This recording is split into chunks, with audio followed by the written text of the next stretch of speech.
This is my true story.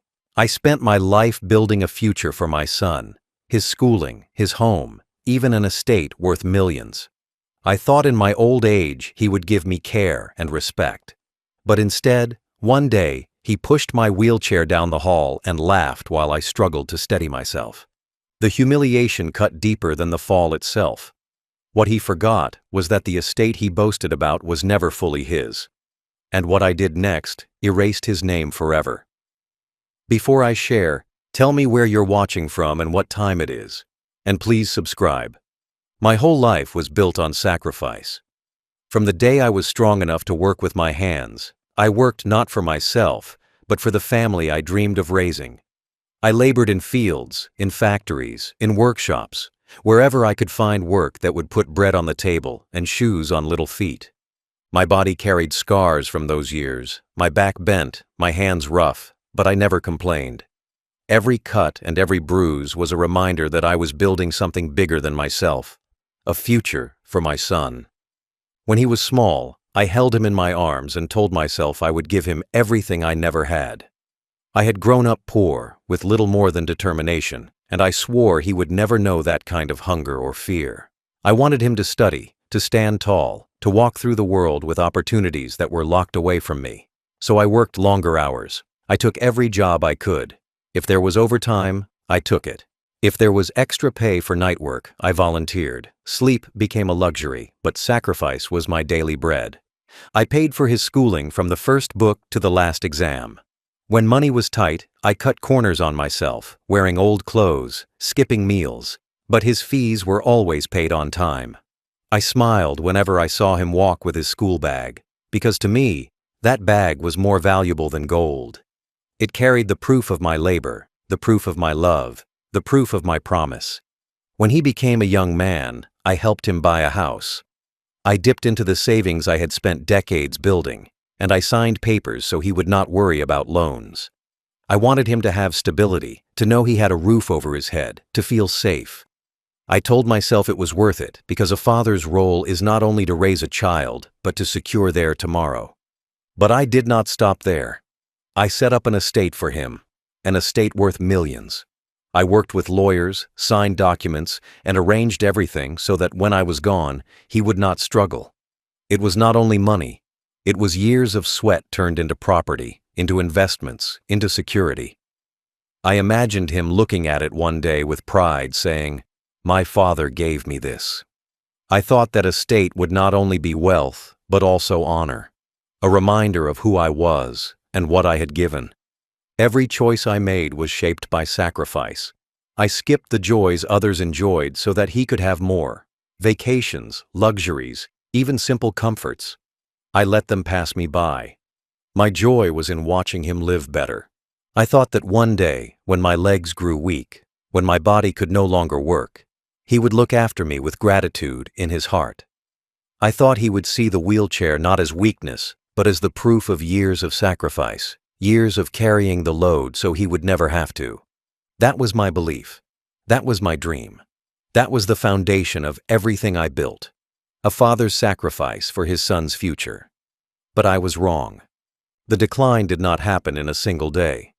It came slowly, like rust eating at iron, quiet at first, but stronger with time. At the beginning, there were small things, little changes in the way my son spoke to me, little gestures that carried less warmth than before.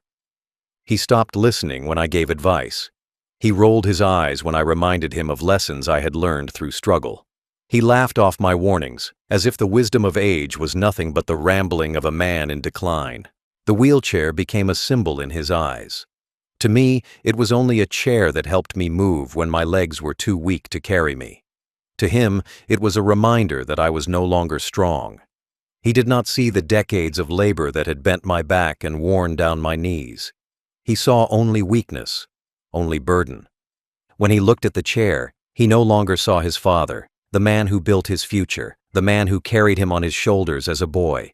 He saw only an old man rolling through hallways, slowing down the world he wanted to live in. Conversations grew colder. When I tried to share stories of how I built the estate, how I worked through hunger and hardship, he cut me off. "That was your time," he would say with arrogance, as if my sacrifices were no longer worth remembering. He began to treat me like a piece of furniture in the house, something that could be moved aside, ignored, even mocked. The respect that once shone in his eyes was gone, replaced with impatience and disdain. He forgot that every stone in that house, every coin in that account, every part of his life had come from me.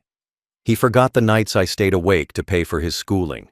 He forgot the meals I missed so he would never go hungry. He forgot the love that shaped his entire world.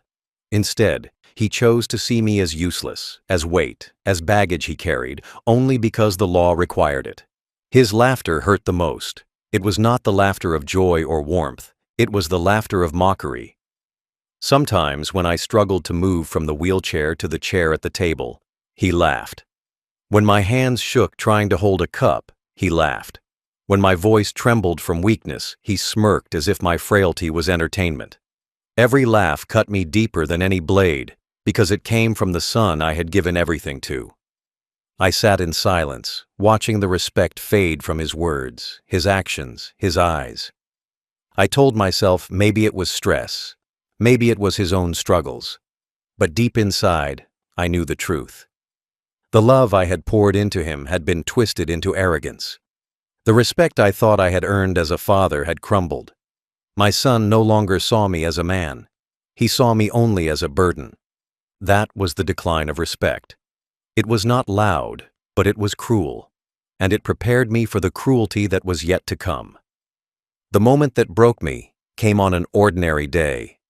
The house was quiet, the sun shining through the window, and I sat in my wheelchair in the hallway, waiting for him to help me move toward the dining room.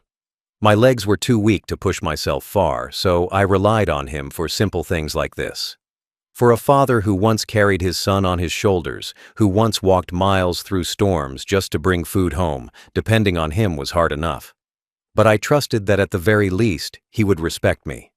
That trust was a mistake. He walked up behind me, and I thought he would guide the chair forward gently, like any son should.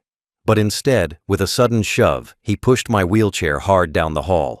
The wheels spun, the chair rattled against the floor, and my body lurched forward. I gripped the armrests with shaking hands, terrified I would fall out, terrified I would crash. My heart pounded in my chest, not just from fear of falling, but from the shock of knowing it was my own son's hands that had done it. When the chair stopped against the wall, I looked back at him. And there he was, standing with a grin, laughing as if what he had done was a joke. His laughter echoed down the hallway, sharp, cruel, mocking. Then he spoke words I will never forget.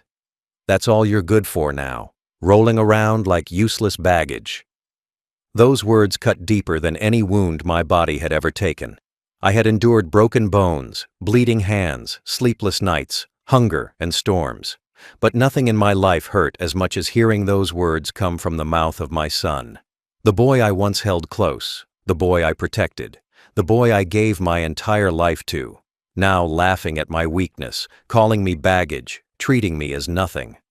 I sat there in silence, my hands trembling on the armrests, my chest tight, my eyes stinging with tears I tried to hide. I wanted to shout.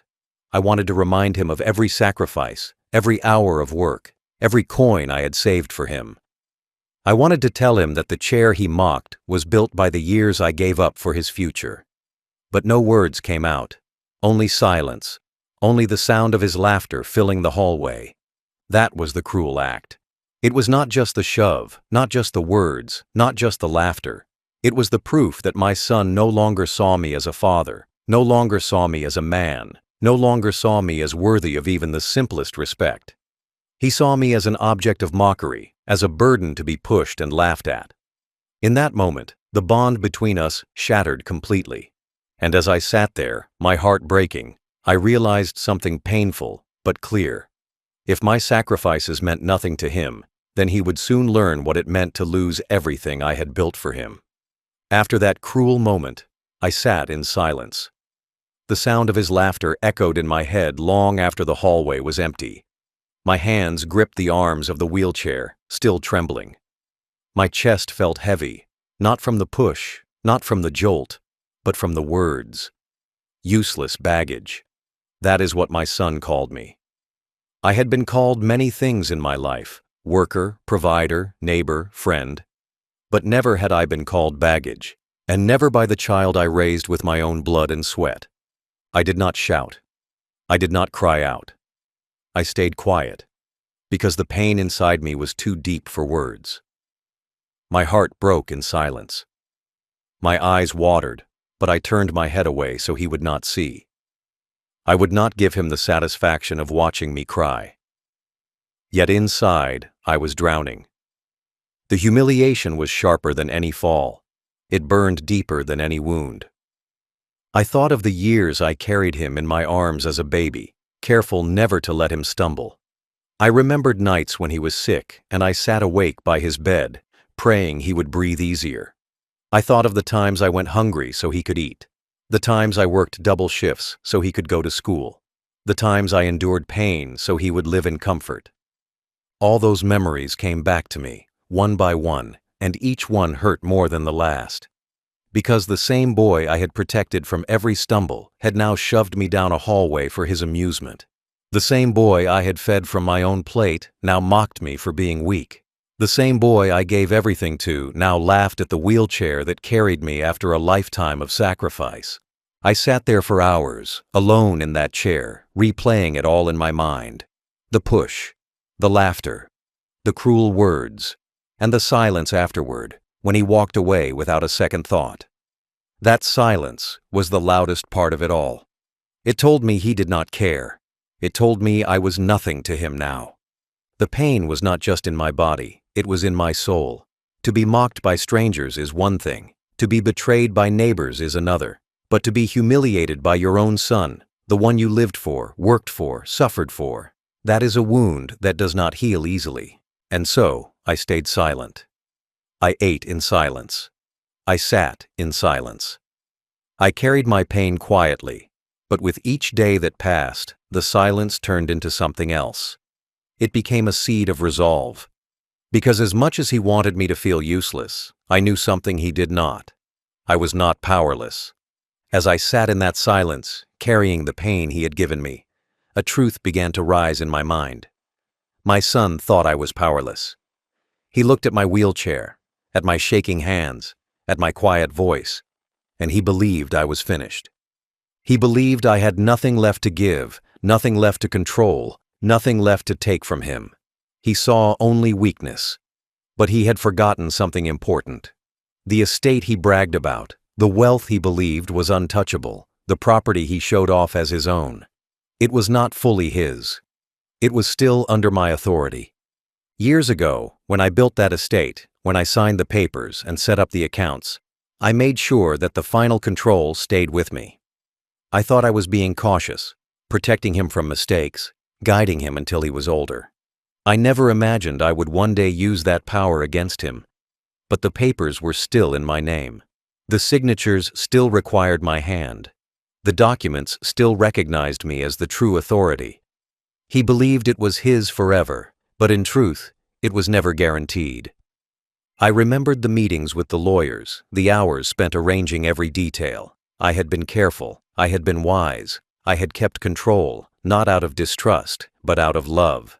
I wanted to make sure the wealth lasted, that it was not wasted, and now that same decision became my weapon. My son had mocked me, shoved me, called me baggage, but the very fortune he leaned on, the future he thought was secure, still belonged to me in the eyes of the law. He laughed at my wheelchair, but he forgot my name was still on every document. He mocked my frailty, but he forgot that my signature could erase him in a single stroke. He saw me as powerless, but he forgot that power is not in strength of body. It is in control of legacy. As this truth settled in me, the pain of humiliation began to change. It did not disappear, but it hardened into resolve. If he could treat me as worthless, then I would show him how worthless his arrogance truly was. If he could laugh at my weakness, then I would remind him that the strongest hand is the one that holds the future. That was the power my son forgot. And it was the power I was ready to use. That night, long after the house was quiet, I sat in my chair and stared at the ceiling. My body was weak, but my mind was alive with thought. The memory of his laughter, the shove down the hallway, the cruel words he spoke, They played again and again in my head. I felt the sting of humiliation all over again, but alongside it came clarity. I realized I could not stay silent anymore. I realized that to do nothing would be to accept his cruelty as the truth of my old age, and I would not allow that. I thought about everything I had built, the estate, the property, the wealth that stood as the result of decades of sacrifice. I thought of the documents that still carried my name, the signatures that could not be completed without my hand. I thought of how he flaunted that wealth as if it was his, as if my labor, my sacrifice, my name no longer mattered. The pain inside me sharpened into resolve. If he could erase me from his heart, I would erase him from my legacy. The decision was not made in anger. It was not born of shouting or violence. It was born of dignity. I told myself I had given him everything, my time, my strength, my health, my future. And in return, he gave me humiliation. He laughed at my weakness, mocked my wheelchair, and treated me as baggage. That was his gift to me. And now it was time for me to give him a gift in return. A gift he would never forget. I decided that my revenge would not be loud. It would not be violent. It would not be messy. It would be clean, silent, final. I would not shout at him. I would not strike him. I would strike his pride, his arrogance, his false sense of security. I would take away the very thing he thought he could never lose. I would go to my lawyer. I would draft new papers. I would sign my name once again, but this time, not to give, to take. His name would be erased from the estate. His claim would vanish in ink. The fortune he believed was his would be redirected to a cause worthy of it. As the night stretched on, I felt calm settle over me. The decision was clear. My son thought he could push me down and laugh, but I would push him out of my legacy and leave him with nothing but the echo of his cruelty. That was the decision. And once it was made, there was no turning back. The next morning, I gathered my strength and called my lawyer. My voice was steady, though my hands trembled as I held the phone. I told him I needed new papers drawn. He asked me what kind, and I answered without hesitation. I want to erase my son's name from the estate. I want it given somewhere it will never be wasted, somewhere it will be used with respect. There was silence for a moment on the other end, then he said he understood. We set a meeting for the afternoon. I dressed slowly, each button on my shirt reminding me of the years I had dressed my son as a boy, making sure he was neat before school. Now I was dressing myself to end his inheritance. I wheeled myself to the door, and a neighbor helped me into the car. My son did not notice I was gone. He never noticed much about me anymore. That small detail gave me even more resolve. At the lawyer's office, I sat at the long wooden table, papers spread before me. The lawyer explained every line, every word, but my mind was clear. I did not hesitate. With each stroke of the pen, I erased my son from the estate. His name, once placed beside mine, was gone. The house, the land, the savings, all of it was signed over to the church. Why the church? Because when my own family laughed at me, when my son mocked me, the church still greeted me with respect. When I rolled into the hall in my chair, no one called me baggage. They called me brother. They offered me food, warmth, prayer. They gave me dignity when my own blood stripped it away. That was why I chose them. Better that the wealth I built feed the hungry and shelter the poor than fuel the arrogance of a cruel son. As I signed the final paper, I felt no anger, only peace. My hands trembled, but my heart was calm. I had given my entire estate to a place that would use it with honor. And I had left my son nothing. Not a cent, not a corner of land, not even his name on the papers. When it was finished, I folded the documents and placed them in my lap. The lawyer looked at me with respect, saying, "You've made your choice." "It is final," I nodded. It was not just final in law. It was final in my heart. The estate was no longer my son's future. It was his lesson. That was the donation. It was not just money given away. It was dignity reclaimed. When the truth came out, it struck my son like thunder. He stormed into the house one evening, his face red, his voice shaking with rage. In his hand, he held a letter from the lawyer, The very letter that told him his inheritance was gone. He shouted, his words tumbling over themselves, calling me cruel, calling me heartless, calling me a destroyer of his future. He said I had taken everything from him, that I had ruined his life. His anger filled the walls of the house, but I sat in silence, my hands resting on the arms of the wheelchair, my heart steady. I looked at him, and I saw not a man robbed, but a man exposed. He screamed that the estate was his, that I had no right. But the law said otherwise. The papers carried my name, not his. The property was mine to give, and I had given it away. He demanded answers, but I gave him none. I let the silence speak for me, because words were not needed anymore. The deed was done. Neighbors soon heard of it, as news in a community always spreads. They whispered not about me this time, but about him. They said he had mocked his father, that he had pushed the wheelchair, that he had laughed at cruelty. And now, they said, he had lost everything. They shook their heads, some in pity, most in judgment. For years he had walked with arrogance, speaking of wealth, of future, of entitlement. Now he walked with nothing but shame. His rage grew louder in the days that followed. He cursed me, called me ungrateful, even though it was he who had forgotten gratitude. He shouted that I had destroyed his future, but deep inside I knew the truth. He destroyed it long before. When he shoved me down that hall, when he laughed at my weakness, when he called me baggage, he destroyed himself. I had only finished what he started.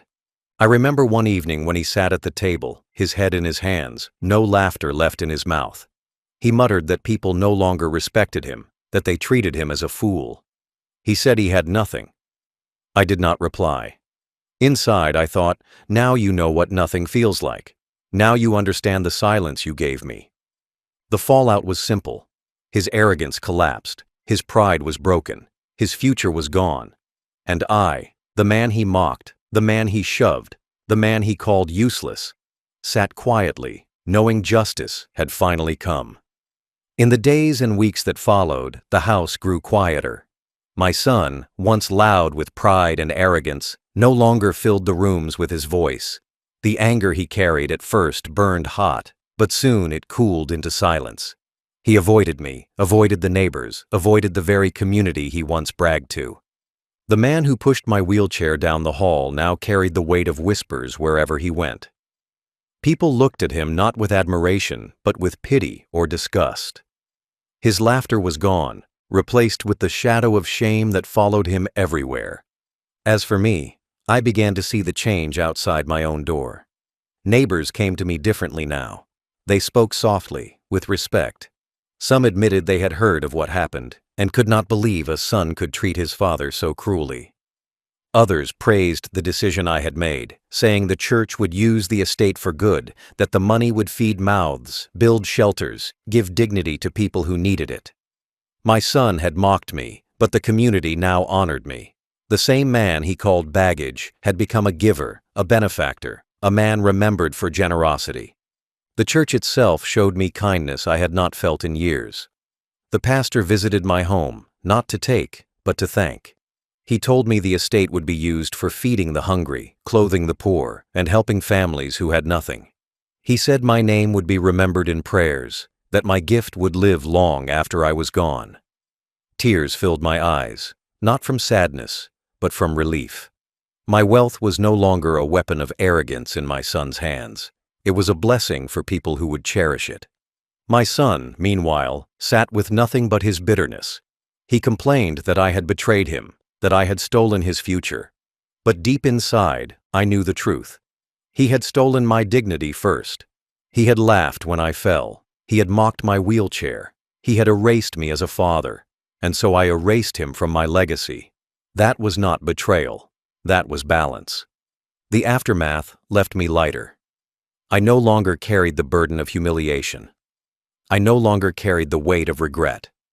I had turned my pain into justice, my silence into strength. My son was left with empty hands, but I was left with peace. In the end, justice did not come through shouting, nor through anger, nor through revenge that leaves scars. It came through silence, through paper, through the steady hand of an old man who still held power his son had forgotten. My son thought the wheelchair made me weak. He thought my bent back and tired hands meant I had no strength left. But he forgot that strength is not only in the body. Strength lives in the choices we make, in the legacy we leave, in the power of a name that still matters. He pushed my wheelchair down the hall and laughed. He mocked me, called me baggage, treated me as if I was nothing. For days I carried that pain in silence, the shame heavier than the chair itself. But in that silence, I remembered the truth, that the estate he bragged about was not truly his. It was mine to give, and mine to take. And so, with a pen, I did what his cruelty had earned. I erased his name. I gave everything to the church. The millions I built through decades of sacrifice, the property I secured, the accounts I filled. All of it went to a place that gave me respect when my own family refused. The church took what I gave and turned it into food for the hungry, shelter for the poor, and hope for the broken. My wealth, once mocked as a trophy by my son, became a lifeline for strangers. That was justice. My son raged. He screamed. He told me I had ruined his future. But his future was not mine to protect anymore. He ruined it himself when he laughed at my weakness, when he treated me as less than a man, when he chose arrogance over respect. The fortune he lost was not punishment. It was the mirror of his own cruelty. He gave me humiliation. I gave him nothing. As for me, I live in peace now. I eat my meals without shame. I sit in my chair without fear of laughter. I look at the world and know that my legacy is no longer chained to a son who saw me as baggage. My legacy now belongs to people who will remember my name with gratitude, not mockery. That is my justice. Quiet. Final. Complete. He pushed my wheelchair to laugh at me. I pushed his fortune away and erased his name forever.